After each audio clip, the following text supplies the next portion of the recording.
Well, welcome all that are able to join us in person and those that are in person virtually, and those that are watching the recording of our January 1st of the year Manufacturers Council meeting.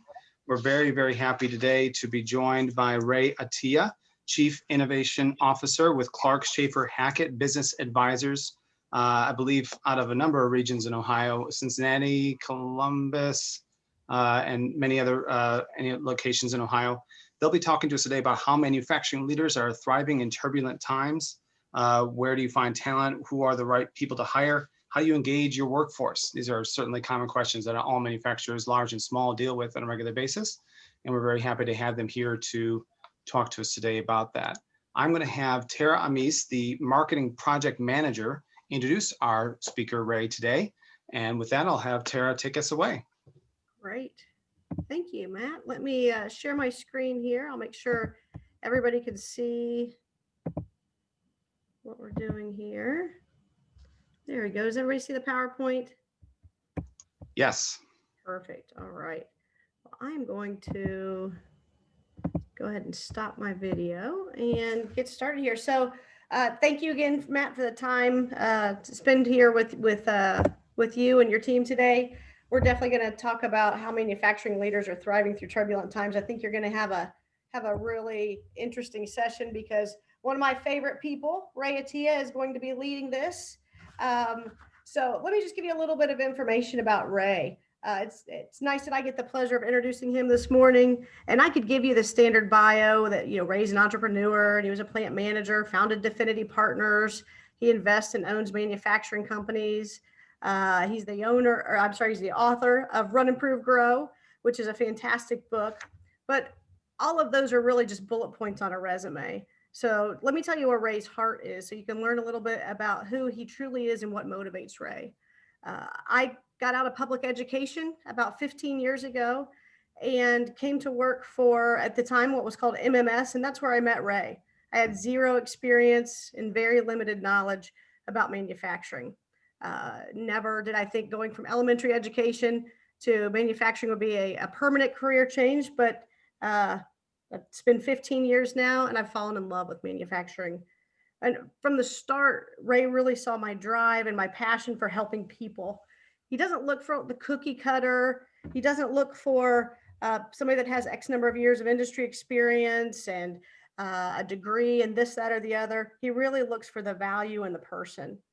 And he's always scouting. So the purpose of our time together today is really to provoke everyone to think about talent in new ways and to share how manufacturing leaders are thriving in turbulent times. And as you'll see here, you don't have to be Ray to be able to do this. We're going to show you some simple ways that you can reframe and look at talent challenges from a new perspective in order to be a different thinker. So there's Ray's book right there, Run, Improve, Grow. We're going to really dive into these three questions today. Where do you find your talent?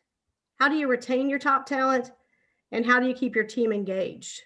Again, if you take a look at those questions and just kind of in your mind, think about how you traditionally do this. Where do you find your talent? How do you retain those folks? And how do you keep your team engaged? Think about that for a minute and then get ready to be blown away. With that, I'm going to turn it over to Ray. Thank you so much, Tara. When Tara is our director of education, but also she's our chief advocate when she goes out, and she's a client advocate. And I can tell you a number of clients who tell me, she said, having Tara Amos come out and meet with us and ask us questions about the work we're doing. It's really somebody who cares about us and is creating an environment where the voice of the front line is heard. So what made Tara an effective person on our team is her empathy, that she really cares about seeing people grow. So that's really the focus that we want to talk about here today is why would people want to come work at your manufacturing facility? And also, why would they not? So I'm an industrial engineer, systems and industrial engineer. So I approach this through a system thinking approach. What I've typically seen as people are focusing on the talent challenge is they typically take it a very linear. So there's system thinking and there's linear thinking. And the linear thinking is very much a very specific problem. Let's fix it and move on. The challenge right now requires a significant change in the way we're thinking. Right now, every company is trying to solve it themselves as opposed to looking at it as an entire system. So what I'm hoping to do today, and thank you, Matt, for inviting us, is to really provoke you to think differently. There is one action item at the end that everybody needs to have something that they want to work on. So I'll tell you what it is. I'll go ahead and reveal it right now, just so you don't have to think about it. And that is identify your top performers, your top 10% of your top performers, and ask them a question. What frustrates you on a daily basis?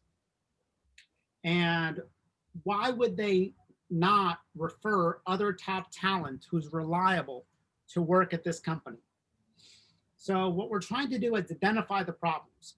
Everybody wants to jump to the solution, but we haven't really agreed upon the problem. So what is the problem? I think one thing we want to do from a problem perspective, because we're on Zoom here, is we want to engage this audience. Speaking of engagement. So I think what we want to do is ask everybody who's on this call to open up your chat, and we're going to engage you. So Tara, if you want to lead off, since I've got my Rutgers shirt on here today. Absolutely. Absolutely. So we're going to do a little warm up, and we're going to open those chats up and give me a prediction for what you think tonight's score is going to be in the national championship game. I hear there's a game tonight. And there is a right answer on who's going to win as well. So don't forget that. So, you know what we could do is whoever has the closest score, maybe we can get them a book or something. But there you go. I like it. We were talking to Matt. I said, with COVID, it's really hard to present because I used to walk through the groups and the audience and be able to engage with folks and talk to them and see their body language, see what they're writing down, see how they're talking to the person next to them, what sticks and then what bombs. I'm like, okay, I get these weird looks. So I need this group here to turn on your cameras. So I need to see Debbie Long's head shaking. Don Mount, I know you're, used to do contract manufacturing. Please log in there. I'm going to say your names here. I'm going to point you out. So everybody else, we'll see how the Zoom video bandwidth goes. But I have to thank Ohio State. I'm a Rutgers grad. So somebody reminded me that Ohio State beat Rutgers 49-28. And then they beat Clemson 49-29, 49-27. So they said, look, Rutgers can actually keep up with Clemson now. I said, excellent. If Ohio State only had the third string team out there for Clemson at the end, we would be even. So what do we got here as scores go? Wow, 59-3. Oh, that's Tara. Okay. What do we got here? I like the close one, 28-7. There you go. It's 27. 24, 21, 35. So it looks like everybody here is assuming that Ohio State's going to win. So as an alumni of Rutgers, and some people here I know are alumni of Ohio State. I think, Don, you're an Ohio State alumni. Is that true? Don? Euler? There we go. No, I know Don's had some issues with his Wi-Fi at the office sometimes, so that might be part of this. That's cool. But here's the thing: when we're an alumni of the university, we really are out there wanting our kids and others to know that we went there. So the question is if you work for a manufacturing company, does your alumni have the same passion for your company? Do they go out there and say, this place is amazing? I graduated from there. I worked there because, I'll tell you, I graduated from Johnson & Johnson. That's when I went out of college, I left there. Amazing place. I would refer them and recommend them to anybody. Does your company have that same brand? So when people leave your company, do they go out there and say how awesome it is? Or are they reminding people how it was back in the 70s, 80s, 90s when people were treated a certain way? So go ahead and Tara, lead me through the presentation here. Are you ready? So I'm ready. We are going to start with a little lightning round to warm up. Just like we need to warm up before the game, we're going to give Ray a little chance to warm up here, get the kinks worked out. So I'm going to throw up questions. I'm going to put one question at a time. Stretch, Ray. We're going to do 10 questions.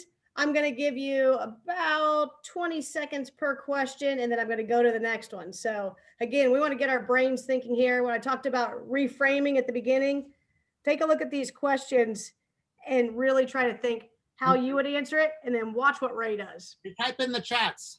Yes, definitely. Type in the chats. I will, thank you. Put a number, put your answer like a number. So question one, and what's your answer? Yep. Let's make this a community group here. All right. Are you ready, Ray? I'm ready. Here we go. Question one. Whoop. So why would someone work at a fast food restaurant versus a manufacturing company? So when they're working at a fast food restaurant, they get to see the customer. They're interacting directly with them, and they get to see that sense of satisfaction immediately. They also have a very flexible work schedule. Perfect. Number two, why do people quit? They don't feel that they fit in. They don't feel that they're succeeding in the job.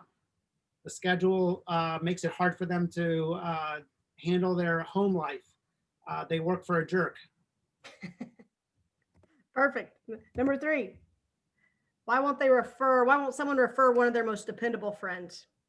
They'd be embarrassed if their friends came to that company and saw how people were treated. They don't think that the place is a place where they want to interact socially with people. They keep themselves separated from their work and the personal life because they really are not engaged and invested in that company. Perfect. Why do people stop bringing up ideas? Because the ideas I brought up before, they made me look stupid. They ignored them. I really don't understand how the company makes decisions, and they've told me to stay in my place. Why do people turn so negative or toxic to their organization? They treat me with a high level of disrespect. They treat me like I'm a low class employee, and there's a hierarchy in a class system, and I'm not treated fairly. And others in the organization, it becomes a battle for who looks better as opposed to us collaborating as one team. Perfect. Why do companies promote the wrong people? They select people either they're highly reliable or they're highly technical, as opposed to the right. So as a supervisor, I want the right people who are great at leading people, but are often the organization doesn't have good systems. So we hire somebody or promote somebody who's really good technically because we need them to be a firefighter. Or they're really reliable. They show up to work, as opposed to moving somebody who is a critical thinker, who is disruptive into the next role. Why do they train new hires poorly? They don't recognize how the job has changed. So they just assume by putting you next to, Fred or Susie, that those folks, because they know how to do the job, they can then train others. We train people how to do something instead of what to do and why to do it. So the why is why we do something a certain way. The what is the standard, but we focus so much on the how. Here's how you do it, but we haven't explained to them the what and the why. Perfect. What's your brand as an employer in the community? That's a great one. So the brand is when you join a company, what promise does somebody have by coming to work there? So the brand is a promise. So when I buy a certain car, the promise is it's going to be, reliable, or the promise is going to be, exciting, or the promise is going to be high safety. So as a talent brand, what is your promise? Is your promise going to be you're going to have, dependable hours? Is your brand going to be that you can grow? Is the brand going to be as you get to make a product that people care about? So that is the brand. So we focus so much on the product brand.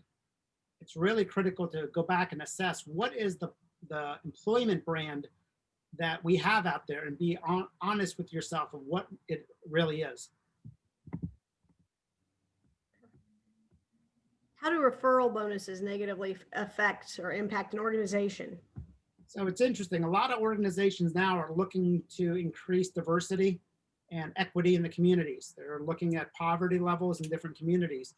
But when you create a referral bonus, what you do is you're incentivizing a 24-year-old white guy to look at his community, and who does he refer? A 22-year-old white guy. But a lot of companies now want more diversity. But referral bonuses only allow you to talk to your community. So doesn't that go against the strategy of diversity and inclusion? You have to kind of understand the unintended consequences of certain systems. Yes, perfect. Matt's shaking his head, writing things down. So is this good, Matt? Perfect. And the last one, Ray, why do people promote the wrong supervisor? One of my favorites. Oh my goodness. So this is, people join companies and quit bosses. So 80% of the workforce reports to a frontline supervisor. So promoting a supervisor has been kind of the hierarchy of who's been there the longest or who has the technical skills because of how we've done it for many, many, many years. And then we also promote a supervisor who technically knows how to weld, set up the machine, so that they're basically also a trainer, as opposed to recognizing that the number one role of a frontline leader is to develop people.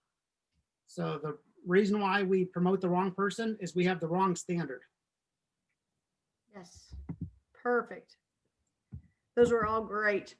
Lots of questions, probably common questions that everyone really addresses in different ways, but that was great. Good warm up. Are you ready to go into everything? All right. I will turn it over to you, Ray. So what we want to really focus on is, let's agree on what the problems are as opposed to what the solutions are. We need to, use DMAIC. Everybody here familiar with DMAIC, right? Define, measure, analyze, improvement, control. So Edward Deming, before we can actually solve a problem, we have to really define it. So what are the problems in our talent element? As one of my clients told me, he said, the talent war is over. The talent has won. So I can see HR people out there with surrender flags, right? Surrendering and saying, okay, no mas. I see more billboards and more commercials on TV about hiring than I see about, a business. So right now, people are going to be the limiter to growth for companies. That's going to be the limiting resource. And once organizations identify that and accept that, then we are going to solve the talent issues in a different way. We have people focusing on materials, inventory, buildings, cash. We have this entire organization and infrastructure planning out all those resources. But yet we look at talent as if it's a 30 to 90 day planning process that you put a job out there, you go out there and see who's available, and then you hire them. The supply chain has changed and the dynamics have changed. When people joined companies back in the 60s, they had 80% of the skills necessary to do the job. When they joined companies in the 80s, they had 60% of the skills. In 2015, when people joined companies, they have 30% of the skills necessary to do the job. How many people here on this call had experience with Zoom before the beginning of this year? That's a new skill we had to learn. How to admit people, how to set up the meetings, how to record it, how to use the chat functions. These are new skills. So if we don't understand and recognize when people join manufacturing companies, they only have 30% of the skills necessary to do a job. I mean, think about it, back in the 60s, 70s, it was mainly manual. So if you worked in a farm and you knew how to work on a car, come in our factory and we can teach you these skills. That is very different. We got Industry 4.0. So we have to look at the problem through a different lens. And manufacturing is one of the slowest to adopt to this area for a number of reasons. We're not going to get into that one, but let's focus on that. So where do we find our talent, which is basically, why would somebody apply to my company? How do we retain the talent we have so that we don't turn them negative? And how do we keep them engaged? Now, when I walk through a manufacturing facility, I always tell people, everybody wants to show me the beginning of the process. I always like to start with shipping. Okay. I want to see what the end result looks like so that I can work backwards. So that as they're teaching me the rest of their process, I'm like, oh, now I know how it's used. And they want to show it to me in a very logical way. My logic is, let me start with the end so I know what the end result. Oh, now I know the why. So I'm going to start with the last one. How do we keep our talent engaged? And Tara, feel free just to move me along because, I'll, and so forth. So I think this is where we've got a short video here, but let me kind of define engagement here. Engagement is people offer up voluntarily their time and their thoughts voluntarily. Okay, that means they are putting in their thinking when they're at home about the company. They're putting in the discretionary effort to do more than what's needed to do the job. Okay, Matt, I mentioned to Matt when I was asked to speak about this. I went into your websites, I looked at all the elements, I went to the different LinkedIn, I looked at who's going to be on this call. So that's the extra effort. Or you just show up on this call and you just start talking. So we want our folks to be invested in our organization and care. So I think, Tara, I think we've got a nice video here. So this, let me set this up here. So on the left here is Fabian Schmal. So Fabian is the CEO, president of ThyssenKrupp Bielstein. In 2009, during the economic downturn, their business was hit hard. They lost 40% of their business in 2 weeks. So they make shock absorbers for high-end performance cars. So they had about 200 employees at their facility in Hamilton, Ohio. But what he did is he said, you know what? I'm going to use this crisis as an opportunity to prepare us for the future. And so we went through a program here, you'll see about Eagle, where the employees were really engaged, but he was trying to set up the platform where the front line really owns the run, so their management team can focus on the improvement and growth. And today, before COVID, because everybody knows what happened with the automotive market and so forth, so we went from 200 people to just shy of 1,000. And they've been able to add new products, new industries, and create a culture that transformed their reputation in the past. So this is a video here. It's about 6 minutes or so. It's a really good one. What I want everybody to kind of, as you're watching this, let me know what you think about how people are feeling.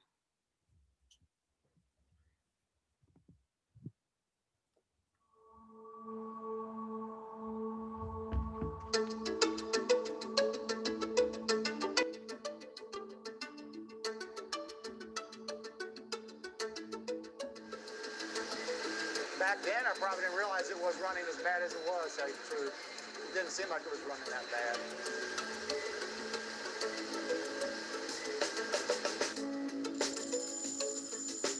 Yeah, I would definitely say that we had a communication issue. We really looked at all our waste, and I have to say, and then sometimes it was almost a little embarrassing to find certain things, but was taking the right attitude and seeing it more as an opportunity, and looking forward.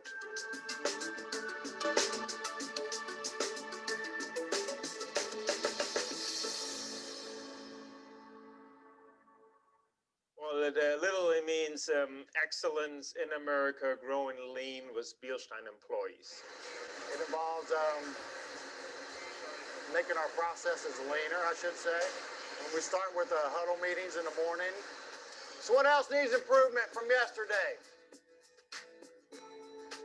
Huddle board success, I think it offers a very organized and structured approach to beginning every day, so the teams can come together. And one of the interesting things that we implemented was the what went well, so people have an opportunity to talk about the positives, not only the negatives. In the beginning, we would ask what went well, and there was complete silence. I mean, you hear crickets, because everybody was like, well, what do you want? So I think with this approach, we started at least to give everybody a little more confidence to talk about their problems. The tube guy's not aware of what we're changing over to, what tube number we need. It was painful for me, to be quite honest, because it's very open and clear communication. Opening up the channels of communication between the different departments and opening up and talking about the root cause of the issues actually empowered the people to honestly talk about the problems, develop solutions, and implement the solutions, actually. Every morning we come through after the huddle meetings, we have a management review, supervisors, logistics, quality, maintenance, to go through and check the issues on the board. Looks like last night we had 422 in Maine and 416 in Maine. improvement, seal back O-rings in the wrong groove. That started this weekend. It gets a cross-functional team reviewing the board so that everyone knows what their responsibilities are, what issues were there. Communication, communication, communication.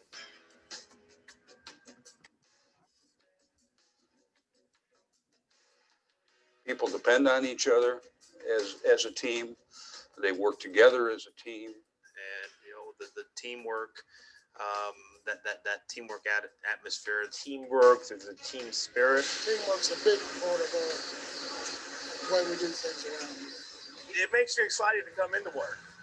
I mean, because you can look forward to coming in and saying, this is my job, this is where I work, and I've got a role in making sure that everything is the way I want it to be to put out the perfect part to our customer.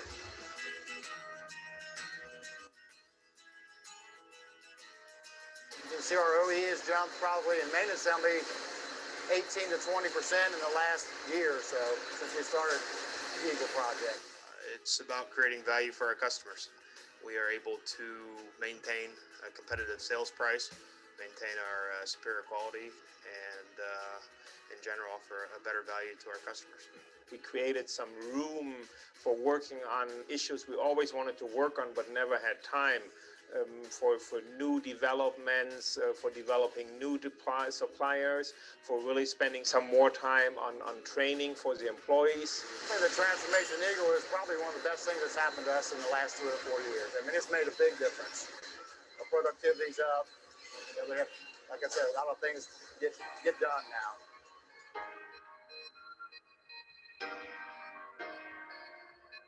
We were recognized back in June by the Cincinnati Enquirer as one of the top workplaces 2010 in the Cincinnati area. Our sales funnel increased tremendously over the last year with several projects in all kind of sizes here for the NAFTA market. And again, in addition, we did receive we got awarded 2 new programs in the last 3 months. Historically in Bilstein, most of the product development, product design has been completed in Germany and then supported in the US. One goal of mine is to create a engineering center here that not only supports our US and OEM customers, but also as a development center and innovation center.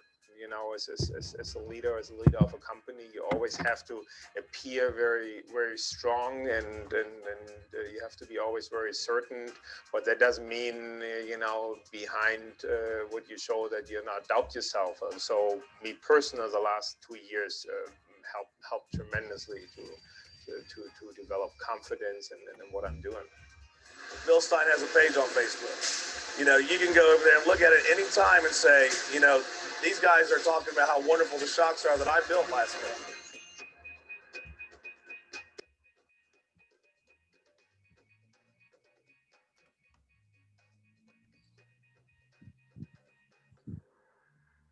So I know we don't have a lot of people on this call, but I'd love to see or hear what you guys took away from watching that video. What stood out with the group here? Feel free to put it in the chat or turn your mics on. Ray, thanks for sharing that. I think I've seen it before, but what I took away this time is they mentioned cross-functional team meetings. So you're, I guess, interacting with not just maybe your line or your specific aspect, but how it ties into to everything else that's happening around you, and how you can kind of work together with that. I thought that was cool, and that they do that every week. I know there's at least one company here in Marion that has the same sort of philosophy of it, coming from the bottom, going up in terms of hearings, not just the issues, but how things are going well from those lower, and then they're telling their supervisors. That kind of same sort of deal as what Eagle's strategy was here. So that was cool. Excellent, thank you. And I see Tom here put a nice note here, nice reinforcing the positive aspects first. So I don't know if anybody here does this with their kids. Anybody here familiar with roses and thorns? Where you go around the dinner table and you go around and say, share with me a rose, a thorn, and then a rose about your day. So basically, leading with the positives first. And that creates a very open environment, because somebody's willing to listen to negatives if they've felt as though you've heard the positives. So one of the, thank you for that, Matt and Tom. So what happens often in manufacturing companies that I've seen is we are focusing so much on consistency instead of breakthrough. So what happens is during the transformation of Eagle, what we did is said, okay, let's find the top performers and model this new behavior. So if you really want engagement, start with the folks who are already engaged. Now, here's a big item. The folks who are top performers and the folks who are your negative draggers, they have one thing in common. And that is that often they're both negative. But they're negative for different reasons. The reason why the top performers are negative is because they're frustrated. And they're frustrated because we're willing to accept mediocre performance or poor performance, and they think it's very unfair that too much of the burden's on them. So if we really want to break through, the way that we found to be very effective is you start with your top performers and you identify what are the obstacles preventing them from higher level. When I was a supervisor, I was a third shift supervisor at Johnson & Johnson, and I was working on performance improvement. And I was working with the poor performers to try to get them up to okay. What I found when I was doing that my top two performers, Sue and Rose, they broke through. Their averages went from 58 and 60 to 78 and 80. And what I realized was they had more potential. But what happened is they kind of said, well, you know what, if they're willing to accept 18 and 20 from others, then why should I put in the extra effort? And what I learned from that, it was by accident, is when you focus on your top performers, they're going to bring up the middle group with them. And too often we spend more time trying to get the poor performers to okay, instead of the top performers to a higher level. And this is where Tara and I connect. She was a teacher. My dad was a math teacher. And we're spending all of our time dealing with the problems kids instead of the gifted kids and raising the bar. So this is the element that allows organizations to break through and have a new brand around their talent. Focus on your top performers and let them bring 80% up with them. And the challenge is who's supposed to be doing this? And I'm going to come back to that. It's me, a frontline supervisor. Tara, feel free to keep moving me along. Turn your mic on and keep me going, because otherwise I'm going to stay stuck at a certain area. You and I are on the same wavelength right there. I just wanted to switch over to now, how do you retain that top talent? So the question becomes is why do people quit? So again, flip it around. Okay, why do people quit? Now, I believe that at a certain point in time, some people should graduate from the company. Not in a negative way, there are some people depending on the size of the company. So the question then becomes is why do people leave? Okay, sometimes, and the biggest problem that I see is we did a poor job in the hiring process. Okay, wrong expectations. So the question I like to ask people when they join a company is how does it compare to what you expected? Often they ask them, how's it going? Okay, don't ask how's it going. Ask them, how does it compare to what you expected? Because ultimately, the reason why people quit is their expectations and what the company's delivering have changed.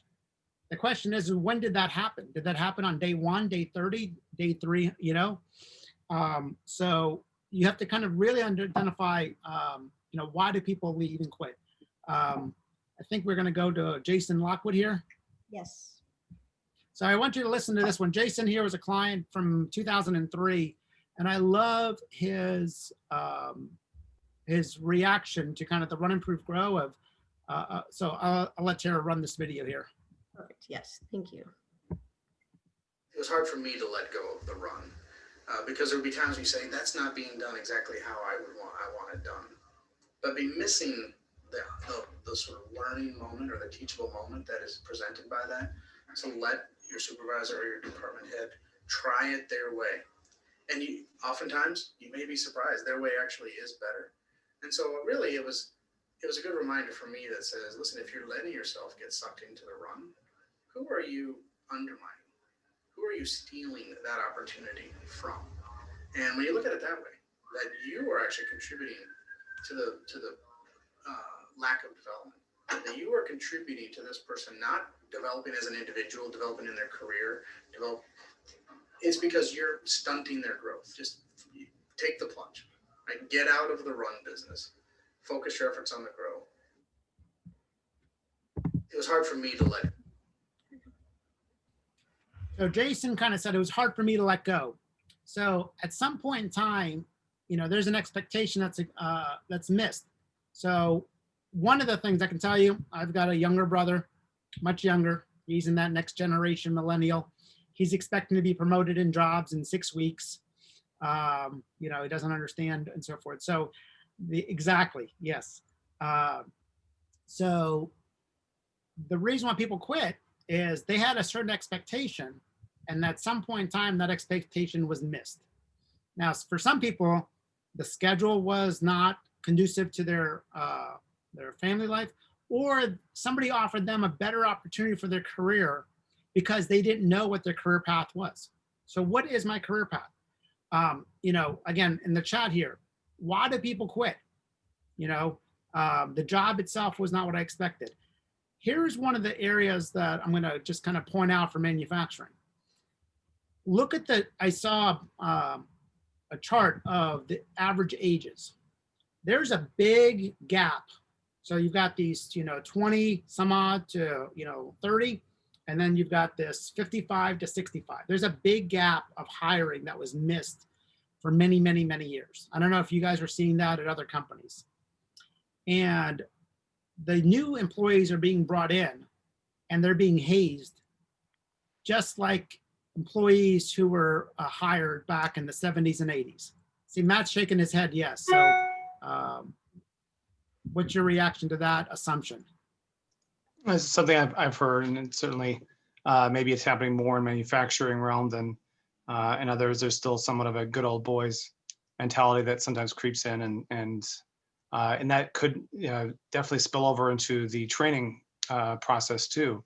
If you're getting trained by someone on the line next to you, they just want to get their work done versus trying to make sure they're helping the person next to them, you know, and provide a quality role in that position. Absolutely. And again, you're seeing this, you know, in construction and other industries where that's the way that it's like this, you know, this is what put hair on your chest, right? And, you know, Morgan's like, I don't want to have, you know, she doesn't want to have hair on her chest. So I think the piece that we have to kind of recognize is, you know, we have more job options than we had back in, you know, 1974, 1982, or 1991. So they don't have to put up with that. They're like, well, screw it. I'm just going to go down. And nowadays, nobody cares about that. You've only stayed at the company for 2 years. If I need a body now, so you're going to come in and do that work. So what we also want to focus on is, somebody told me the 3 S's: stress, schedule, and supervisor. So those are the elements that we want to eliminate. Okay. And focus on the supervisor now. The supervisor's role is to develop people. And 50% of their time, as you saw from Orville, is supposed to be working on improvements. But have we created a system that the supervisors truly can lead and focus on people? Or is the supervisor part of the production process that they themselves are overwhelmed? And then their energy and their stress is then seeping on to the people. And that's what's happening, I've seen in companies right now, especially in the last, you know, 2 years, is the supervisors are overwhelmed themselves. Let's keep going, Tara. Oh, by the way, this is kind of what I consider kind of world-class. You know, this tells me how good an organization is in terms of how much of their time are they spending on run, improve, and grow. And my standard is that the frontline supervisors should be able to run the business without management involvement. So the question then becomes is start asking the problem is what problem do we need to solve that prevents that? Now, as a supervisor, I'm going to show you a quick video here that we have to acknowledge. We have to address this. This is one of the most critical problems in manufacturing, is we have to identify the tyrants who create a very toxic environment for the front line. And Matt, I'm going to use this word here. I like to use the word front line rather than kind of the different levels, you know, lower or upper. I consider them the front line, just like in our healthcare workers with and so forth. Our job is to be behind them, supporting them. And when we change the mindset and even that language, that they're the front line, you know, the book I wrote was called The Fearless Front Line. Our job is to support the front line. And the number one person who leads 80% of the workforce is a frontline supervisor. Do the math. 80% of the workforce reports to 5% of the people. So I'm going to show you a quick video here of Bob and his transformation. My apologies. Looks like we've got a little bit of I'll give a little fill in here. So those of you online, do the math. How many total employees do we have in the company that are frontline employees? And how many supervisors do we have? And what I found is the number is 80% and 5%. 80% of the workforce reports to 5% of the people. And this is the area that you have to not just address, but raise the bar of what we consider an exceptional supervisor, especially those who have multiple shifts. You know, when you're on third shift or second shift, guess what? That frontline supervisor, they represent the brain of the company. And I'm going to share with you a transformation here from Bob, who grew up, you know, believing leadership was done one way and then transforming. I kind of came up in the old school style where, you know, your bosses were pretty hard, very driven, kind of walked around on eggshells all day. I found out that I happened to be one of those guys. Oh, Bob wasn't really nice. Sorry, Bob. It's true, you wasn't really nice in the beginning. After the Divinity class, I found out that there's other ways to go about it than being a tyrant. Everybody gets along really well, and it's a much happier place. He's wonderful. He changed a lot. I can have my employees now point out to me that, hey, you're being that tyrant again, and tell them thank you for reminding me, and then going on about our day and figuring out the problems that we need to figure out. They like the fact that I can smile and joke with them and ask them about, you know, how their weekend was or how their family's doing. If you like your boss, you feel more confident to talk to him about any situation, any problem. A fearless frontline leader to me is not afraid to tackle problems at hand, but is also not afraid to ask when they finally reach that point where, okay, I can't do this alone or I can't fix it. You're not on this island alone. You've got a lot of people around you and a lot of resources around you to give you a hand.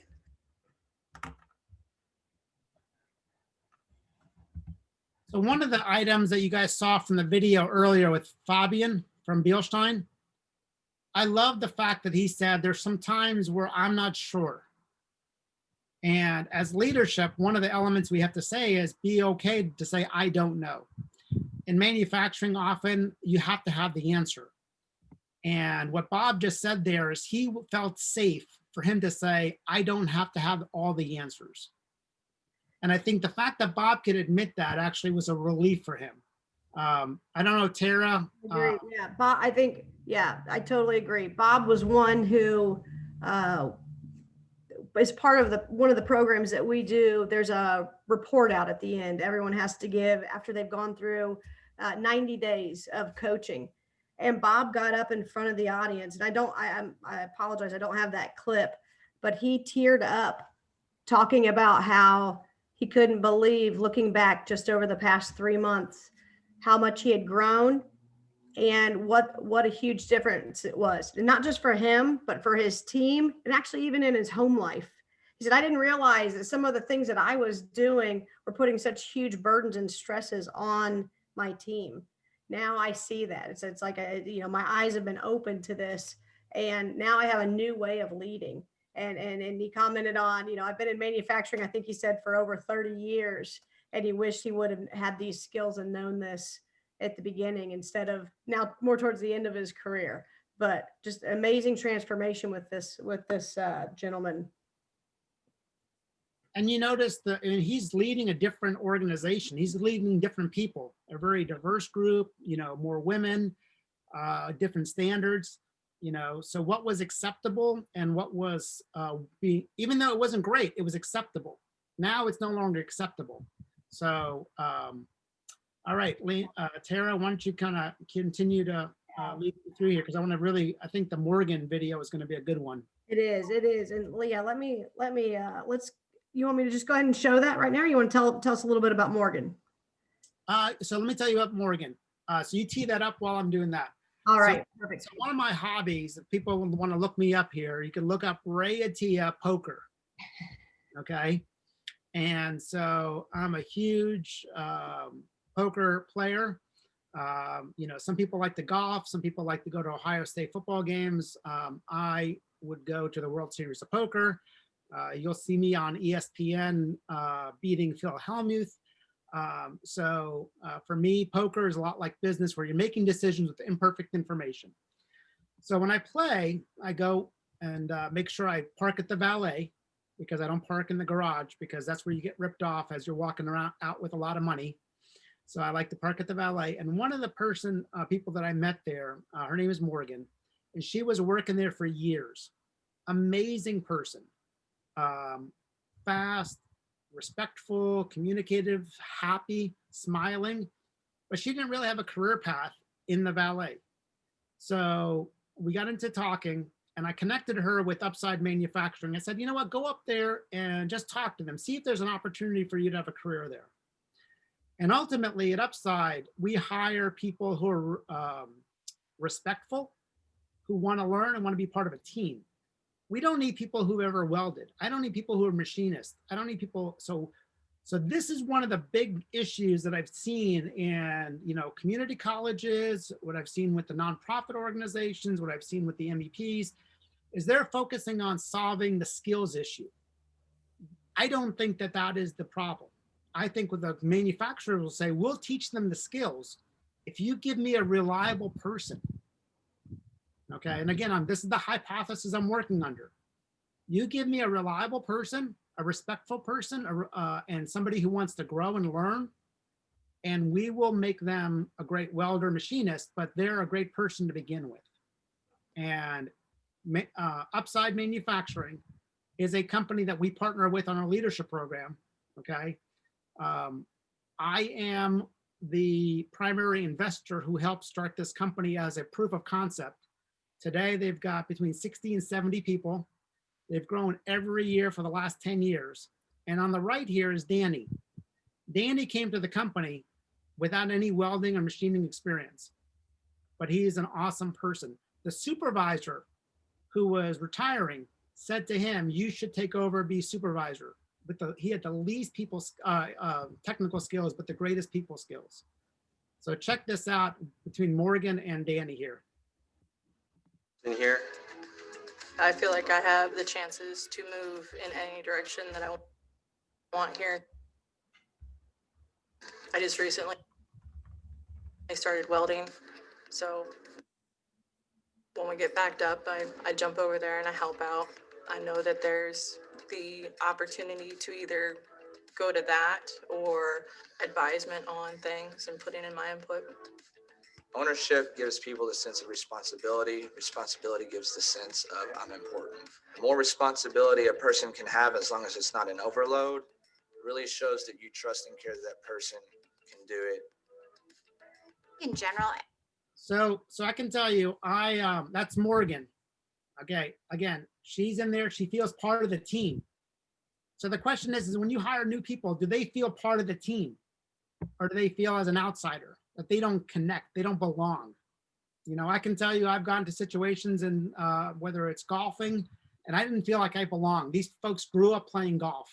Or before Rutgers actually had a decent football team, I didn't feel like I belonged in the conversation with people around college football, you know, until, you know, Ray Rice and Greg Giano. It's like I was never part of that, you know, boys club or folks who are college football folks. So does your team feel that they belong? You see the tone from Danny, but we don't need to hire people who've ever worked in our industry. We'll train them. I think, Terry, you've got a story here. Yeah, I was sharing with Ray as we were putting this together that I met, we had a Topgolf that was built in Westchester about, maybe 3 or 4 years ago. And I met someone from the opening team and just through a mutual contact, and she said, you know how I scout for talent in my new locations? She said, this is what I do. Every 6 months I go and we open up a new one. I go in a few months early. She said, I go to out to restaurants every day for lunch. I go to the chains, especially Applebee's, TGI Fridays, those kind of places where the servers are maybe not paid as well as they could be. And a lot of them have kind of hit that ceiling. I know Ray was talking about before. And she said, when I get a good server, I tell them, we're opening up Topgolf. Here's the pay that you can get at Topgolf as a server. And she said, that's how I build my entire staff. She said, we do not advertise. We don't do any other recruiting on Monster or LinkedIn or Indeed or anything like that. She said, that's how we get our talent. She said, not even just for the wait staff, but for other positions that are there, because it's all service-based. She says, if I can find someone who has the will to work, who has a good attitude, and we've had a pleasant experience, in that customer relationship, she said, I'll hire them on the spot. So what's interesting is I was talking to the folks over at the shipping department over at Upside a couple of weeks ago, and 3 of them came in from referrals. One worked at Taco Bell, one worked at Skyline, and I can't remember exactly where the other person worked. And they love working there. And I sent a message to Sherry and saying, hey, by the way, do you need anybody else? And her response is right here,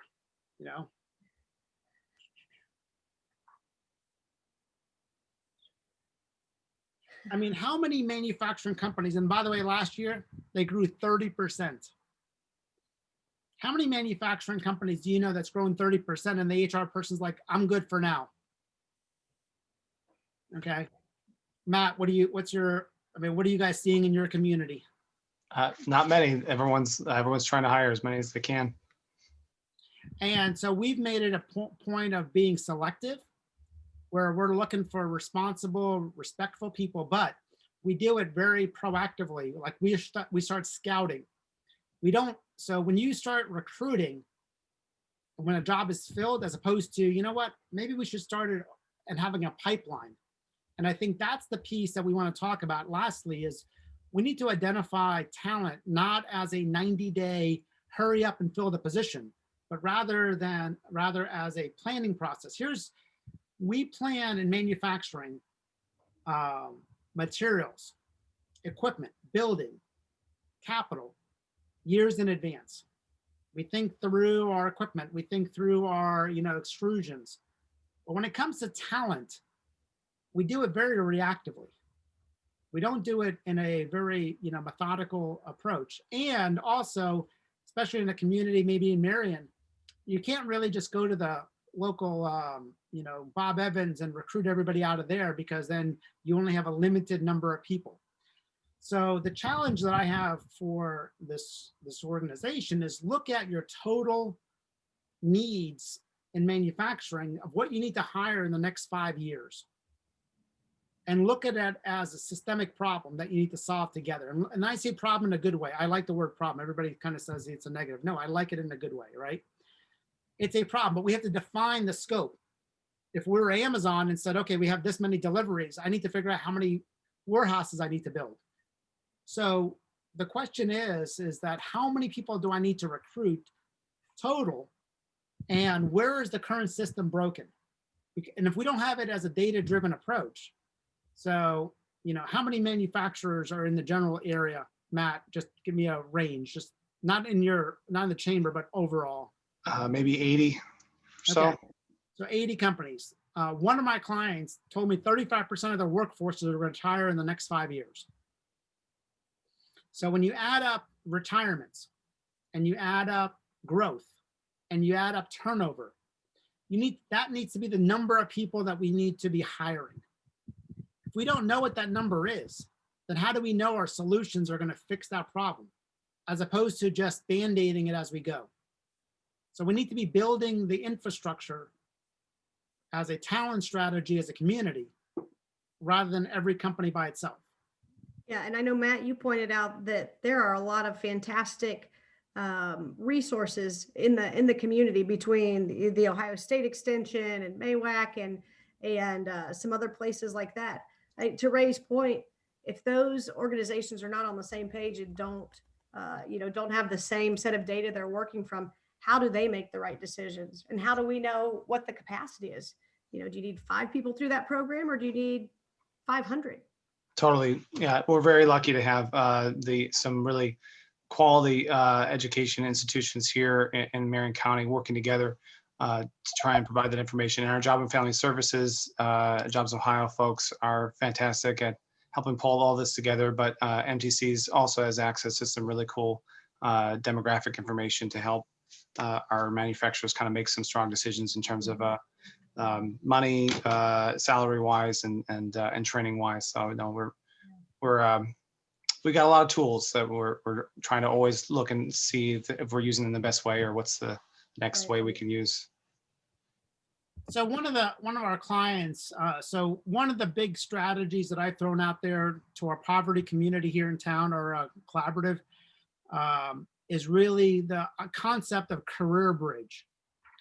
And that is, look for people who've been working in a service-oriented job with very little career progression, but have been there 18 months to years, but they don't have access to these jobs.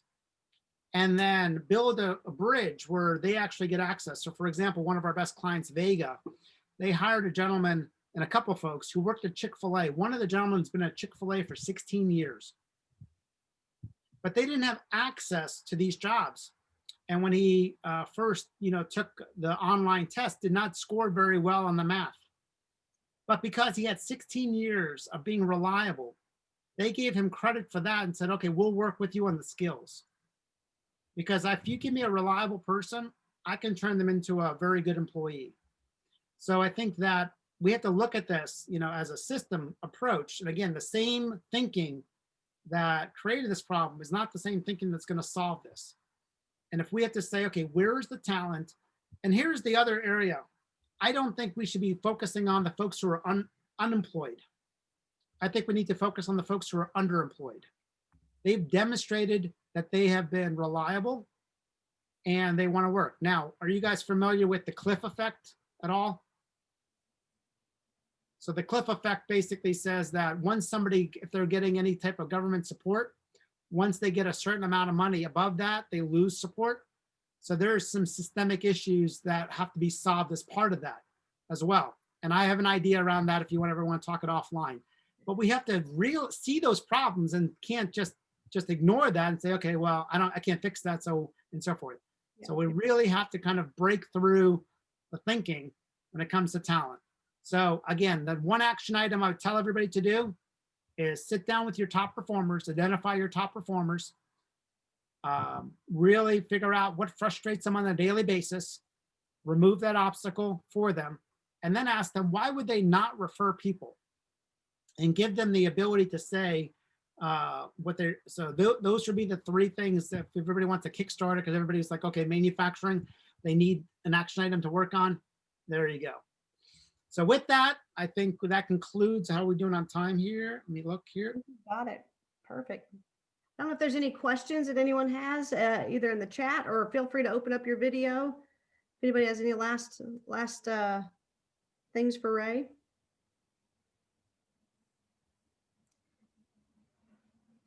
I've been kind of watching the chat, not seeing anything there. Everything looks like you've answered every question that we had here. Some great dialogue throughout. I'm curious on your side, just because you've seen this, you've talked to folks and so forth. What stood out with you throughout this conversation? It's always a different way of looking at. I love the take home at the end with the top performers and asking them kind of why they wouldn't refer others is a really key way to look at your workforce and how to retain and I guess attract the talent that you're looking for. I think it was really good. Yeah, again, to me, it's like you have to kind of set the standard, and the standards are best people are advocates. Think of them as your influencers. So you have to understand, why would an influencer not do it? So you start with the standard, which is our top performers or our advocates. Now I get to figure out, I did a presentation to a manufacturing group in Florida. And I said, you want to double your workforce? Just have every employee refer 1 person to join the company. That's it, simple. Any other questions? So the question then becomes is, why wouldn't they? if you don't know why they wouldn't, then, everybody should have a business card. Here's my business card. Here's where I work, I work in the shipping department. I love it, and so forth. So I think that's the part that, everybody here is a recruiter.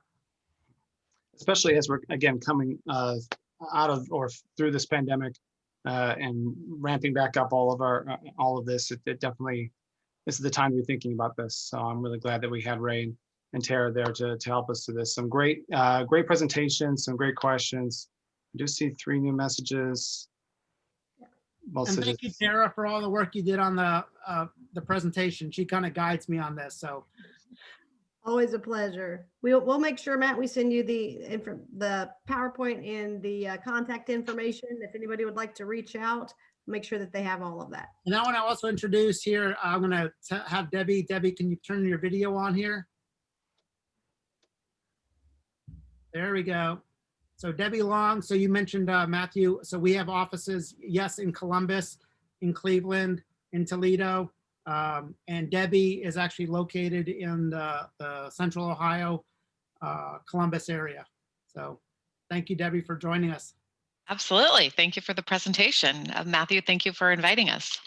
Of course, very happy to have you. And like they said, we'll have this recording out and with PowerPoint presentation along with it and any contact information for this group. So thank you again for the presentation. Thank you all for they're able to join us here and in the recording. And we will talk to our manufacturers next month. Thank you all. Thank you. Thank you. Have a great day. Bye.